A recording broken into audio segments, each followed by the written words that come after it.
Okay. Right. Good evening, viewers, and welcome once again to our Revival House talk show. And I'm your presenter, Patricia Warui. We are here to engage, to educate, to influence, but above all, to enable you to empower yourself, to develop your skills personally and professionally, to be able to represent your community interest in a very responsible and self-determined way. Previously, we've had great, incredible guests who've been here, who've been inspired us, motivated us in different areas of our lives. We've received testimony, great testimony of how people have been empowered and how their lives are changing gradually through the information or knowledge passed. Tonight, you have yet another great guest. She's a very young person, very self driven individual. She's doing great stuff. Even at her age, she's not limited by that. And she has achieved quite a lot compared to myself. Oh, I would say she's a challenge and she has inspired me in so many ways. Tonight, we're privileged to have Phoebe Ruguru. Yeah, Phoebe Ruguru. I'm sure most of you have heard of her. Yes, she is a film director. And without further ado, I will let her to introduce herself and tell us more about what she's doing. Phoebe, please welcome to the show. Hello, Patricia. Thank you so much for inviting me and having me here. I'm very happy and it's very good to see you. Yes, it's our privilege. It's my pleasure to have you on the show tonight. Please tell us, who is Phoebe Ruguru? Who are you? Well, I like to think of myself as many things. I usually find it hard to pick one thing, but mainly I like to think of myself as a storyteller, Pan-Africanist, and someone who's very curious and someone who believes in kind of, I don't know, young people and Africans working together and achieving great things. So I think that's like a small summary of who I who am. You are. But yeah. Yes. One of the things that have really caught my interest is you as being a film director. And one of the questions that I'm gonna ask you is, why are you so interested in storytelling? That is my first question before we move to the film directing one, because I've read your resume, and as you've said, you're like coat of many colors. Yeah. You're very talented and gifted in so different ways. Yeah. Well, for me, I think, as Africans generally, storytelling has always been part of our culture, like you have the whole old images of sitting around the fire and grandmother telling us stories. And I think part of my generation missed out on that. So for me, storytelling has been, aside from entertaining people and, having a good time with just sharing each other's experiences, storytelling has become a tool for kind of helping me kind of understand my identity, understand where I'm from, and kind of just add and kind of shape my spirit in some ways. Like I love that through stories I can be able to kind of know what other people have gone through and take inspiration from that. And so that gives me great joy, and I think it's a very powerful and sometimes understated tool that we should have more of stories. So I think I love it because it just opens a whole new world to different situations and things that I wouldn't ordinarily come across. Yeah. Actually, you've really surprised me because of your young age. When did you realize that that is what you want to do, storytelling? At what age? I started with writing. So I started writing when I was very young. And I think, oh wow, really, like you start when you're in school, when you're doing like the poetry competitions and charge things. And then I think it's really when I was around 11, 12 that I was like, oh, I think I want to go into proper storytelling. And then I think I made my first little short film when I was 14. So I think that's when I was like, I wanted to be film. And so Mm-hmm. from there, I just felt I was very passionate about different things, and I felt like I needed an outlet to kind of project those feelings, and film seemed like the perfect avenue for that. So it was very it was a good. I think that's when I realized I wanted to do this. And also because you could take a message and I could share it with people and they could see and Yeah. engage. So yeah, so I think around that age 14 is when I think after I made the short film, I was like, I want to do more of this. So yeah, so from there I've just been trying to grow from it little by little. Wow, I must admire your focus at 14. Oh, 14, not so many of us at that age we were able to know what we want, where we want to be. But I can tell you, I really admire I admire your future focus that at 14 you realize, you know what, this is what I want. This is what I want to do as Mm, my future career, or this is where I want to tailor my future. And it's really really inspiring at 14. Oh my word, that was a very young age. Did you yeah, feel but you know, threatened just at any try. point? It was just by chance. Eh? Sorry. Was it just by chance, or you know what, this is what I'm gonna do? I mean, it was different things, and because it's still, I mean, like I said, I was into very many things. I just knew that that Yeah, was one of the avenues that I wasn't really going to let go of, and it wasn't. I yeah, can't say it was by chance because I used to watch a lot of films at that time. So, of course, you know, it was one of the mediums that I consumed the most. So it just felt yeah. natural. It was just like that's my world. That's what I'm used to, um, and and I knew it wasn't going to be the only thing I did. I just knew it had to be something that I did. Yeah. It was part. It is part of your journey, growing, moving forward. Yes. Yeah. Right.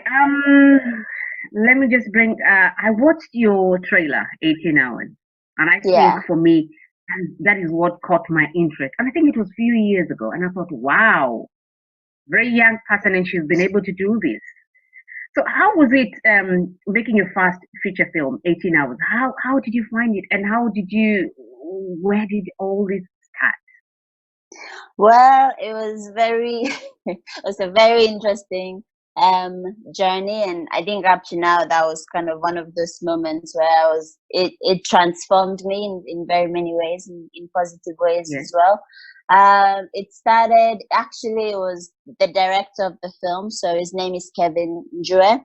And Mm-hmm. he had read an article on Daily Nation about this man who had an accident and then kind of spent the whole night in an ambulance moving from hospital to hospital because no one was treating him because you know he didn't have money, he didn't have insurance. Yeah. And so he was very passionate about that, and you know he was like, I want to direct this, and I was like, okay, then let me produce, I want to produce it. So so me and also my other colleague Bill Aswani, we got together and we started working on the film. And it was our first feature film, so of course we had all this, we were nervous, we'd never done it before, we didn't really have Mm. a map to follow, but it was a very enlightening experience, and it was really good. We got to pick up different people along the way. We got to partner with different people, but mainly we were driven by the fact that you know something so terrible had happened to someone, and you know that story just kind of disappeared. People, you know, people felt very emotional at the time, but you know, Kenyans Yeah. sometimes we have this amnesia. You know, things happen, terrible things happen, and then we get angry, we get mad, and then 2 days You later tend it's off to. to a new thing. So yeah, Mm. so it felt like we were doing some form of archiving as well, and just kind of making a statement and saying, you know, this story, we remember it, and we know that lots of other people have gone through a similar thing where you go to hospital Mm. and there's no treatment, there's no support. And so we wanted to make a statement and to kind of but also to highlight the work that paramedics do, you know. So there's also paramedics who take their time, and you know, in their story, in 18 hours, the paramedic, he spends 18 hours with the casualty, moving from hospital to hospital, determined to make sure that the victim gets the help that they need. So it was very, yeah, it was, that was kind of the emotional pull that was kind of getting us through. Yeah, though there were obviously the challenges, funding is always a challenge. And just kind of, it was a big project at the time, and so just experimenting and not doing things and not really knowing if they work out or not. So that was the challenge, but kind of in the end we did it, and we were just happy that we did it. Yeah. If I may ask, how long did it take for you to complete the whole piece of work? I think all of it together took around 18 months from the beginning to the end. Yeah, so it took like around 6 months to like get the funding, prepare like the story, the scriptings. But yeah, so from beginning to the end, it took 18 months. Yeah, usually that's like the average time for feature films. Yeah, so. Great stuff. Oh wow. Oh, yeah. it's enough time, but I think well, it was worth it. It was worth it. And I think you've had some challenges you faced, but if you will be much more detailed, let me just ask you this: what were some of the challenges and advantages that you experienced in producing that film? I know you've mentioned a few. Yeah. Okay. So I think in addition to funding, I would say also, I mean, I actually did, I wrote like all my lessons from 18 hours because I felt there were so many. And, before I was going to write it as a book, but then I wrote like articles, and some of the challenges that were also there was, I guess, time. Time was also a challenge because obviously when there's no money, it means less time, so it means that you have to schedule the film into very minimal days. So we had lots of night shoots. We were shooting at night, and it was very, very long days for me. And I was also multitasking on different levels. So I was producing, but I was also assisting I was also an assistant director. So I was doing a lot of the scheduling, and I was just kind of all over the place. So by the end of it, I was very burnt out from everything, which was hard because it's like you have to kind of always be on the go. Things are always happening, and that was kind of one of the toughest moments. So that was one of the challenges as well. I would say what else would be like a challenge. Also, just everything somehow it always seems to go back to the budget. But with less budget also means less opportunities for things that you can do to make sure that the film reaches everyone that it needs to reach. I know that for us it was very important at some point to have community screenings so that we could go out to the community and people could watch the film, and we could have all these big campaigns involving maybe the Ministry of Health and emergency care. So some of the challenge was just having some big dreams and ambitions but not really being able to. We could only go so far. So that was also some of the challenges. But I'd say. But also it had the advantages that you were able to air the needs of the people, which sometimes I know it's there, but it's not highlighted as much as it should be. Yes, absolutely. Yeah. And that meant a lot to people. And because we had several screenings for paramedics alone, and that was really special because they felt they had been, represented, and, and we got to sit and to hear all the challenges that they go through with their job. And, also being kind of aware as well of how us as citizens, we can make their jobs easier. So for instance, we learned a lot about bystander behavior, here a lot when, let's say, an accident happens, everyone comes around and hovers around. Yeah.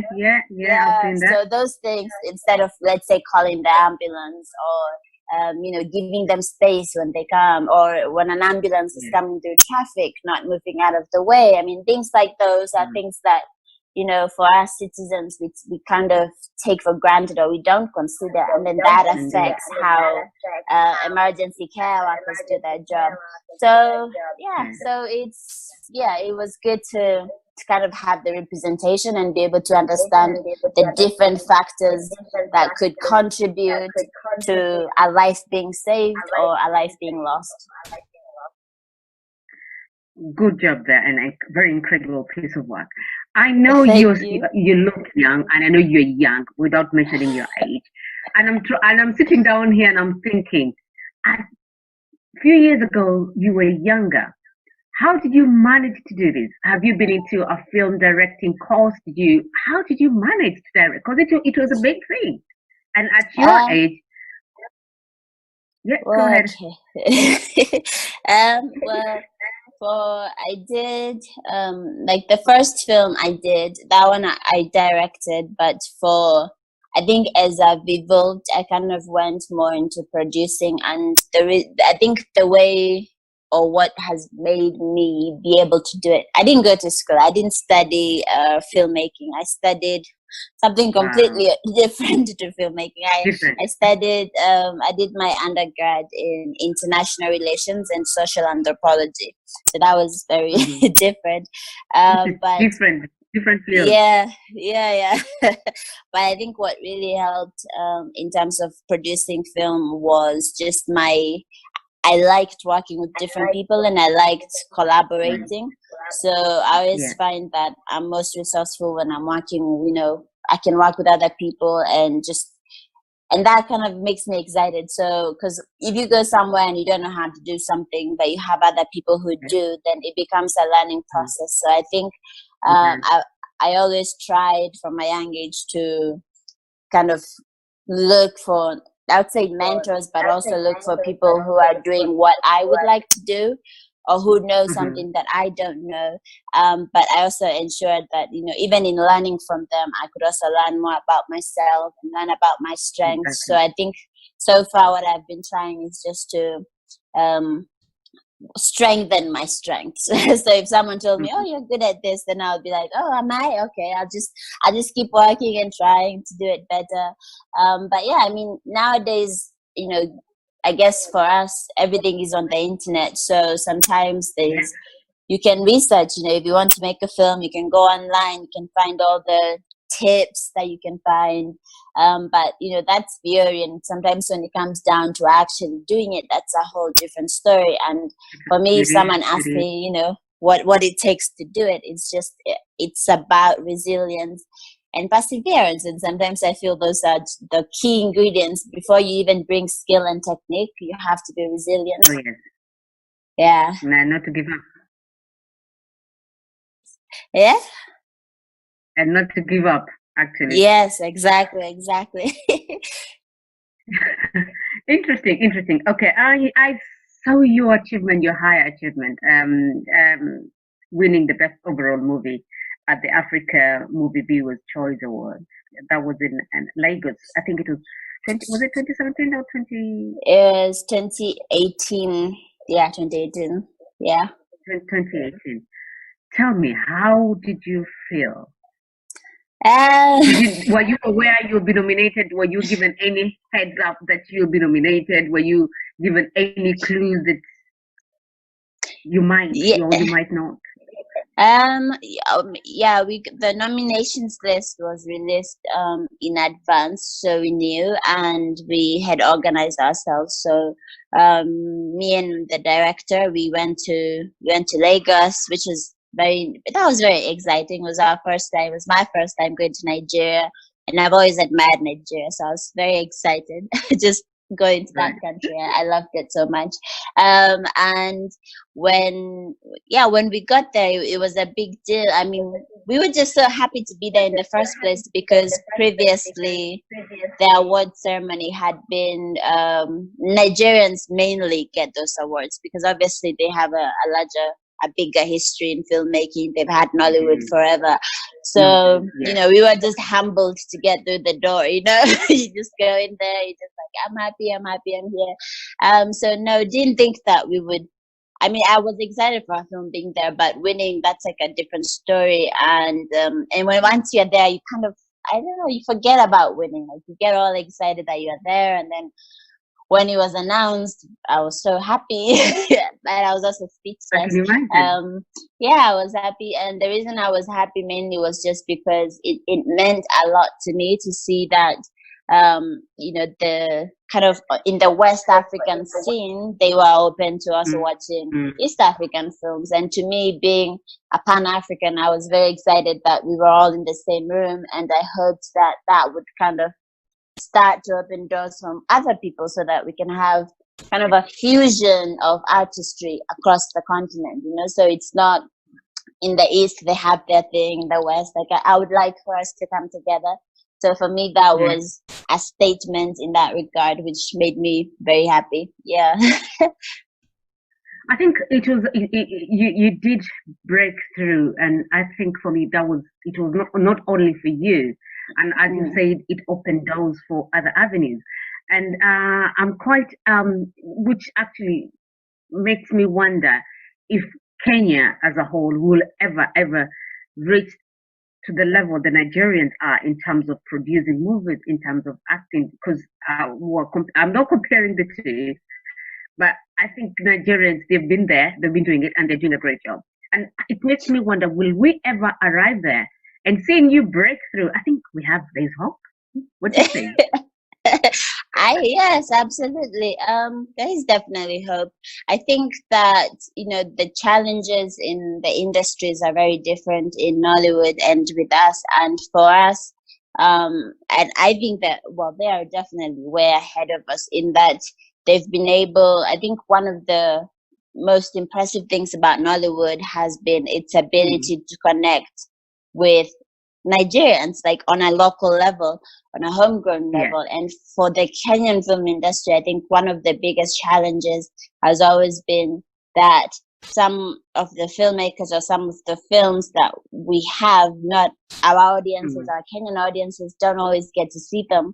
And so distribution is I think one of the biggest hindrances, because then if the people at your home don't see your stories, you know, then of course they won't have any impact. And one of the kind of reasons for this sometimes with Kenyans is that I think, you know, people get very excited with festivals abroad. You know, they want to go to Europe or America and have the film scene over there instead of having the films kind of prioritizing the people around you. And for me, charity begins at home. So it's a very core belief for me that the only way the industry will grow is if the filmmakers are sustainable in a way that ensures, you know, my auntie, my grandma, everyone from the city to the village gets to see our films. That's the only way we'll grow. That's the way we'll form some sort of identity and a voice in the industry to be able to then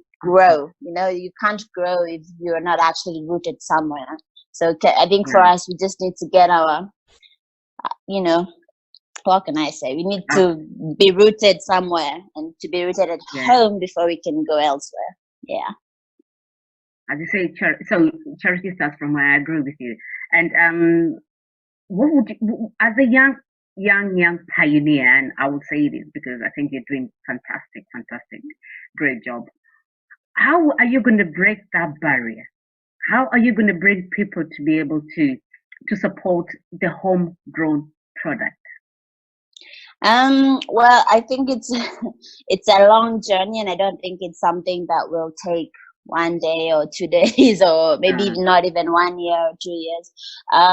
I think the technique or some of the lessons that I will even take from Nigeria is, or from Nollywood, is consistency. So I think, you know, like when we released 18 Hours, we got some people watching the film and some people are excited about it. But now, you know, it's been some time since we released that. So one of the biggest, I mean, lack of consistency overall is a big challenge, Yes. because of course when you're having one movie a year, then no one's going to kind of keep their eyes out, you know, in the industry. So for me, my approach is to try and be as consistent as possible, collaborate with more people so that we can kind of all pool our resources, because we are not at a point in the industry where everyone has everything that they need. Like we don't have that. We have the writers somewhere, you have the producers somewhere, or the directors somewhere, we have equipment somewhere else. And for the industry to grow, we need everyone to start collaborating together and moving outside our comfort zones, so exploring other genres, exploring storytelling that we've not yet seen. And so for me, moving forward, those are the things that I have in mind. So working with other people as well, and making sure that we build a relationship with our audience as well. So that's important, and kind of hearing what do people want to see, what are the stories that matter to people. Yeah. I would not agree. I would agree with you. No, I would agree with you 100%. And I think when you walk alone, as they've said, yeah, you walk fast, but when you walk together, yes, that's my motto. You go far. Yes, you go far, and I think that is what people need to realize. Everybody needs somebody. It's like a pyramid. You cannot achieve all this by yourself, and I think you have a voice, and what you're doing, you're inspiring others, and I think you're sending a message there. Listen, this is doable. It can be done. Yes, and keep on doing whatever you're doing. Never give up. And I think since you're young, the sky is the limit for you. But I can see that you've got that drive. You know what? It will happen. It will happen. Yeah, even if it's going to take us 10 years, eventually, with people like you and others who are coming there, I'm sure we will get there, in terms of, instead of us, oh, let's watch the Nollywood, because I'm a fan of watching Nollywood, I would say. And actually, most of the time I used to think, why don't we have Kenyawood? Why do we always have this Hollywood? Yeah, why can't we not have? And well, as you said, it's there's a void there which needs to be filled, and it requires people like you, individuals like you, and others to support the call and to be able to move it forward. I'm sure we'll get there. Right. And now we're gonna we'll take a question from our viewers.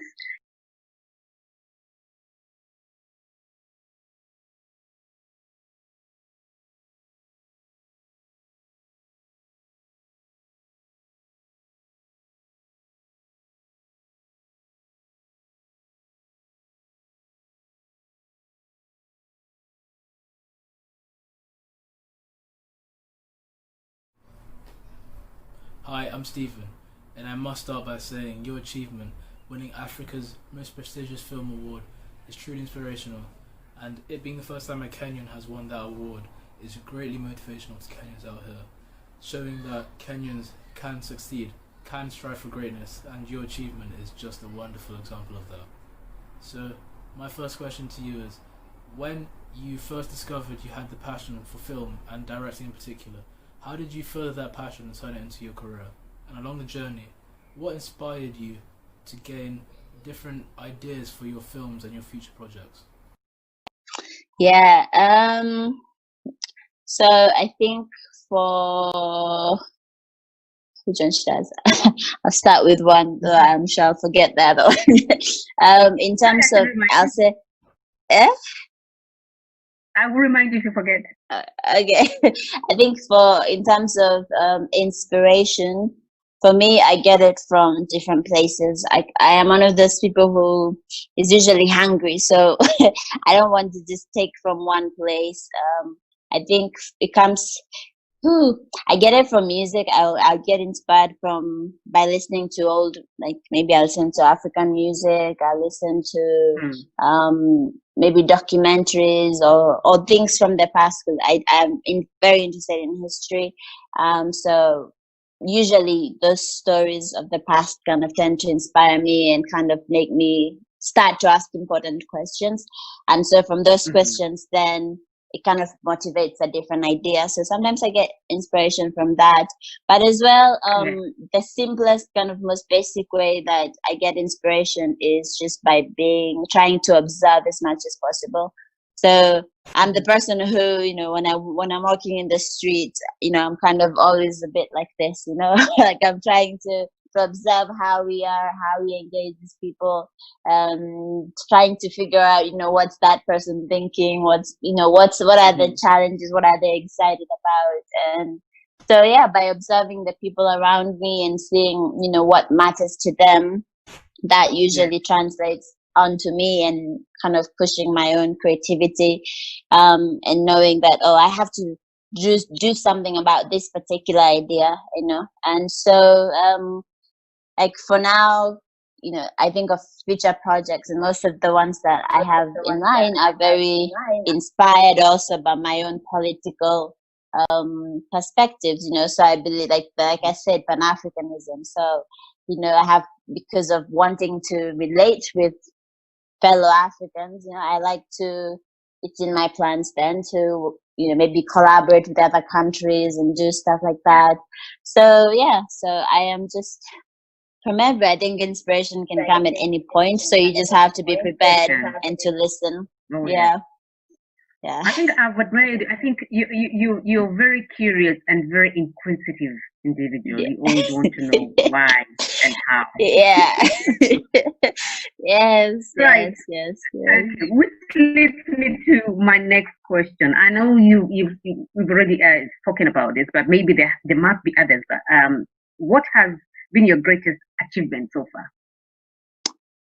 Ooh. Okay, that's an interesting one. For me, my greatest achievement so far, I don't know if this is, it's maybe not an achievement in how people would kind of quantify achievement, but for me, I feel like right now I'm in Kenya, and usually I'm okay. I move between the two places, so England and Kenya, but I was studying and then I came back home now. And for me, why I consider that, and it's an achievement. The achievement in that for me has been that I have taken time to kind of learn more about my history and my culture when I've been here. So that's something I've been researching a lot on. I felt like sometimes when, especially being kind of in the diaspora community and a young person in the diaspora, sometimes we don't always have, most of the time we kind of develop all these identity questions. And for me, coming back here has been an opportunity to study more on that. And, when that I know is not like, it's not, I've not earned $1 million, or I've not, like released a film or anything, as in it's something that's a personal achievement for me, just because it's something that I've wanted to do for a long time, and it's more of a journey, so it's not like the end of that achievement, but it feels like an achievement just because I feel like I know a lot more than I did when I came. So that's a personal thing that I'm happy about, and I'm hoping to keep building on that. But yeah, and aside from that, I would definitely put 18 hours there, as the more material thing, and kind of having that completed. So that's good. I think those two are my personal achievements. Wow. So it's what a point there, that your achievement is to rediscover yourself, self-identity. Yes. Exactly. You want to find. I want to know myself and digging your roots to know. This is where I come from. This is where I generated from, and this is the reason why I should be like this. I should be like that. Fantastic. Yeah. Not so many young people like to do that. So, what really made you to I want to rediscover myself? What pushed you? Or it was just about music? No, I think it's I have moved. I think, because right now I'm 22 and I've moved. I think half of my life has been split between the two countries or even the two Yeah. continents as well. And Yeah. it's always been like you move back and forth, and when I'm here, my identity is very different to when I'm in England or when I'm in London. And in London you are diaspora, you are black, there are whole different consciousness that you're working It with. And changes. yes, Yeah. and when you come here, you have a whole, it's different. Now here you're a diaspora, and then that's a different identity altogether. And I always just All together. Yeah. struggle. Yes, I struggled. I think with trying to bridge the two worlds, and I think that's something that many people like as young people we struggle to do sometimes. But for me, the key Yeah. motivation to want to reconnect and to discover is kind of trying to go through this decolonization journey, which is at its core my whole kind of motivation for most things nowadays. I just want to decolonize my identity and know exactly where I come from. Like I'm trying to do this family trees. I'm trying to learn Oh, wow. my language to a fluency. I'm trying to read in Kikuyu. I have a Kamusi here. I'm trying to master my Kiswahili as well. So it's a whole journey, but I just feel like it contributes to me, because I definitely believe you can't really know who you are unless you know where you're from. So for me, that's been, I'm going to be lost in London, and I'm going to be lost in Nigeria, in anywhere, if I don't know where my roots are. Yeah, so that's my motivation. That is a very great point, because if you don't know who you are, you don't know where you stand. And I think that is where most of us we get lost, because when we want to go to the Mexican, we try to be the Mexican, but we are not. When we mix with Caribbeans, we want to be the Caribbeans, but we are not. But knowing yourself, you have confidence in you. You know what? This is me. This is who you are. And I think telling other people, it's interesting. Telling other people, this is me, and people want to know more about you, because you've already told them this is who you are, and people respect that. And I think it's for young people, that is what they need to realize. It is not a shameful thing to know who you are, to your self identity. I think it's a great, great thing, and I think it pushes you far. Yeah, and keep on doing great stuff there, Izzy. Thank you. My next question is, and actually now it's more or less the same thing. How do you think your upbringing has influenced your storytelling and politics or outlook in life? Because I can see you've got a bit of politics in there. You've got a bit of film directing, storytelling, motivator, and everything. Well, I think,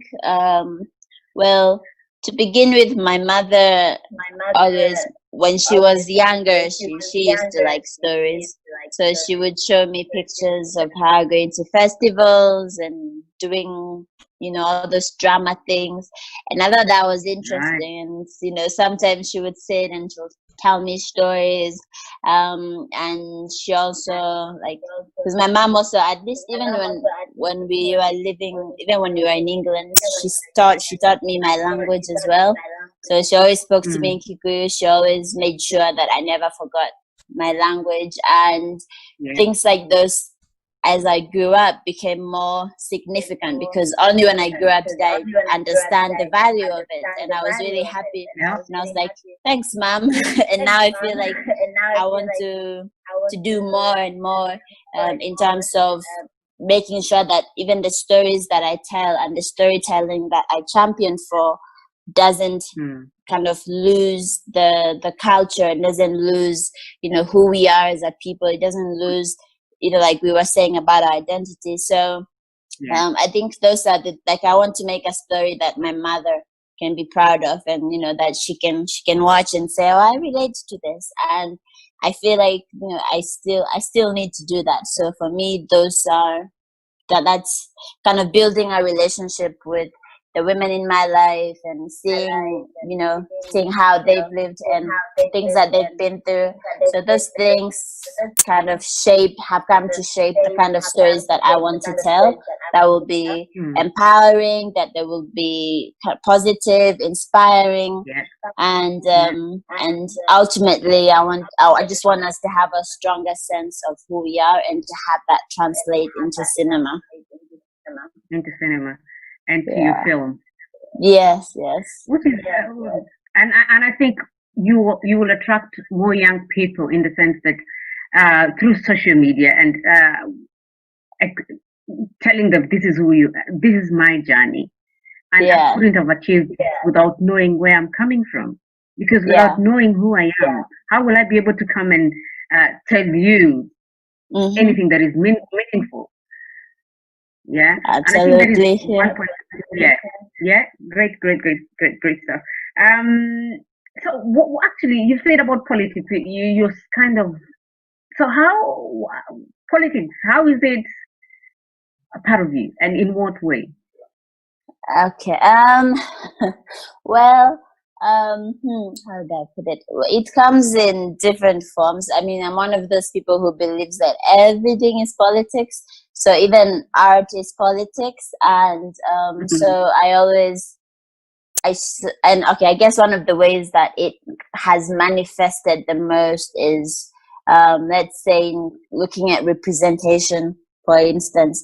I think when you're in England, you look at representation very differently. So you look at, if you go to an event and they're talking about Africa and all the people on the panel are, elderly white men, then, I mean, that to me, those are the kind of things that got me kind of questioning. I was like, why are all these things always happening? How do we as Africans not have a solid voice? Why don't we speak for ourselves sometimes? And why are people always feeling so entitled to speak for us, So those are the kind of questions that got me into thinking about politics and thinking about the politics of things, the politics of identity, of who we are. Historically, we've gone through many different things, very great things, very not so great things. Yet, our history, somewhere we've kind of gone and kind of, I would say, gotten lost and confused a bit. We have a whole colonial history that we've never dealt with. There's a whole lot of trauma that we've not brought ourselves to face. And so for me, those things just, the more I found out about them, the more I felt like that's not okay. Like, how could we have gone through all this, lost so many people and still went on to kind of acquire all these things that were imposed on us, accepted them, and then gone through life just kind of assuming and acting like, oh, everything is okay. History is history.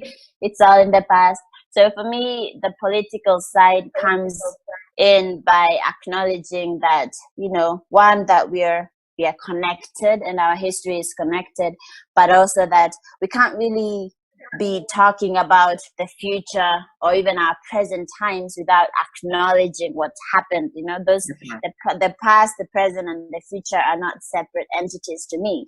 They're all linked up.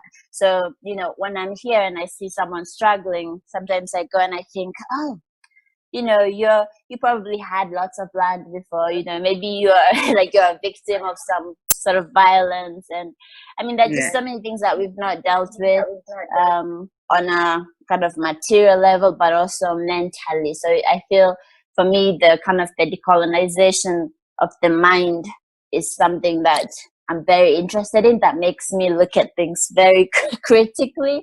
Why do we do this? Why is it that in schools we're always told to speak English and not speak our languages? That's the kind of hatred for ourselves and our people that gets me fired up in politics. And I don't like that, because I always feel even the politicians that we have don't always seem to engage with those politics. They don't speak and, advocate for our own independence politically, so those things, to me, they're all linked.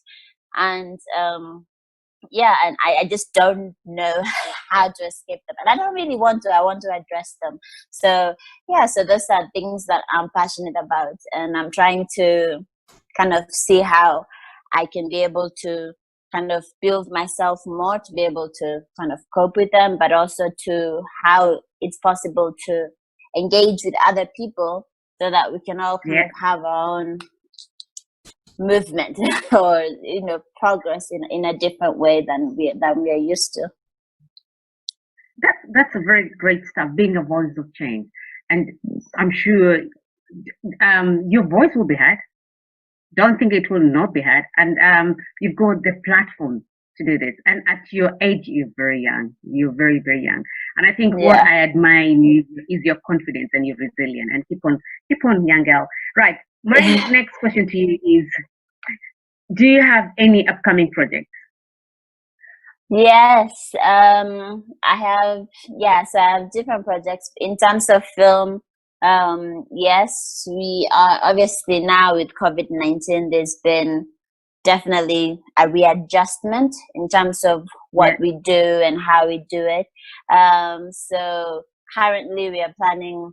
I mean, just taking advantage of the situation, trying to do a short film that kind of also looks at the sort of social economic impact of COVID-19. But aside from that, we also have feature film projects that will be exciting. And I don't really know how much I can say about them, but I know I know there'll be some No, really great family things as well that I'll be doing. So definitely. I don't know. You'll have don't to feel look the out to suspense. it. Exactly. Don't feel the suspense. We'll be waiting. Yeah. We'll be waiting. We'll be waiting. Right. What would be your advice to upcoming artists and storytellers, especially maybe those who have been brought up in England, or those who are in England, or even those who are in Kenya? What would be your advice? Mm. My hmm, my advice would be to kind of I would emphasize the importance of finding your own voice and not being, don't be determined to just go to Hollywood, or don't be determined to just go everywhere except where you're from. I think it's very important to be connected. So if you want to be a storyteller, then I think it's important to know yourself and know what you stand for, because that will then Mm. help you in kind of knowing the stories you can be telling in effective ways. But Yeah. also, oops, but also I would emphasize the importance of working with other people, connecting with other people, and ensuring that you build a system that can support you. So that's very important too. Yeah. And save Right. up Great. too, because film is expensive. So I would say save up Yeah. and always have a distribution plan before you do anything. Yeah. So plan is always the Yeah. key. Plan Yeah. and preparation. Don't just go Yes. there blindfolded. Yeah. Exactly. Right. Exactly. Which leads me now to our final question. You're such a young person, of course, and I know you have dreams, and I know you're so passionate in changing your world and making a Hmm. difference. What is your vision for the youth when it comes to the art industry? I guess my vision is that in all of us kind of working on ourselves in our own ways and working together, that we can be able to build an industry that's first and foremost sustainable. Because Mhm. obviously the art industry is, it's, there's the art, the creative side to it, but there's also the business side to it. And so those are both factors that we also have to work with in order to become more sustainable and less codependent. So my vision is at a time where we'll have lots of diverse stories coming from all places, and us enjoying them together, sharing them together, creating them together, and using them to make bold statements about who we are and our place in society and the vision that we have for our continent. Yeah, I think that would be it. Is your focus mainly in Kenya, or does it both ways in UK and Kenya? Yeah, it's definitely both. And for in terms of, because for me the diaspora community is especially important. So one, like I said earlier, bridging the diaspora and here is extremely important. Yeah. And I really want us to have films that reflect that. I think for the diaspora experience, we rarely see that represented anywhere, not in the kind of African sector, and definitely also not in the European sector. So Yeah. for me, that's something that I definitely want to work on, and I hope in the future that we'll be able to have projects which involve the diaspora and then as well as people here at home, so that it's not a distance. I don't think crossing borders should always mean, separating forever. So yeah, so that's something that's important, and I'm hoping that I'll be able to kind of play on both sides and kind of maybe be a little bridge or a little catalyst with lots of other people. So that's my my vision is for us to play as a whole.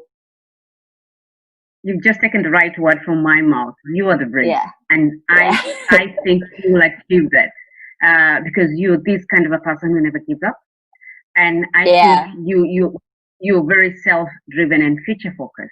And you being the bridge, at least you'll be able to highlight the issues from both ends and be able to collectively come together and be able to be that bridge that would move you and bridge that gap between the two. And I think you'll do it. You will do it. Thank you. Give us, what is your final word? What is your final word to the viewers? I think the final thing that I would say, I guess, to kind of summarize everything that we've spoken about, I would say it's important for all of us in our capacities to learn about our history, learn about who we are and where we come from, and use that knowledge to inspire positive change. And whether it's in art, whether it's in politics, whether it's in engineering, I think anything that we do should be driven by and from our sense of history and our heritage. So I think that would be kind of my closing thing to try and wrap it up. Your closing summary. Yes. Oh, you've really, really inspired me. And I think I'll have, and I'm thinking at my age, what was I doing when I was 20? You really, really challenged me there. No, everyone is their own time. No. You're really moving and shaking your world fearlessly. And well done. I'm so much in admiration of what you're doing, Phoebe. And keep the fire burning. Thank you. I will.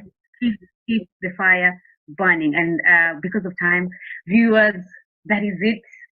What an inspiration. What a story from a very young person. Actually, she's really inspired me and challenged me in very, very different aspects. And actually, it has made me reflect of a saying, I think it was David White who said, it is not the days in your life, but the life in your days. And age is not a limit. You can achieve anything as long as you have that desire in yourself. The sky is the limit. Let us not limit ourselves because of where you are, because of our age.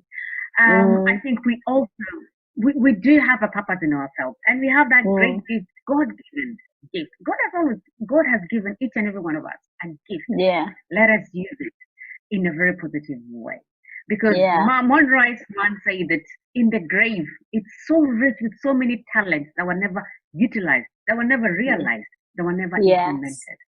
Yes. Let us be empty out what we have, and empty out every single bit of us, and let us encourage one another and motivate. And Phoebe, what an inspiration. Keep on doing what you're doing. Don't give up. I went. Yeah. Thank you very much, viewers, and that is it for tonight. And until then, I'm your presenter, Patricia Warui, for Revival House Talk Show. Never give up, and don't limit yourself. I would. Thank you so much. Thank you for having me. Goodbye. Thank you. Thank you. Bye.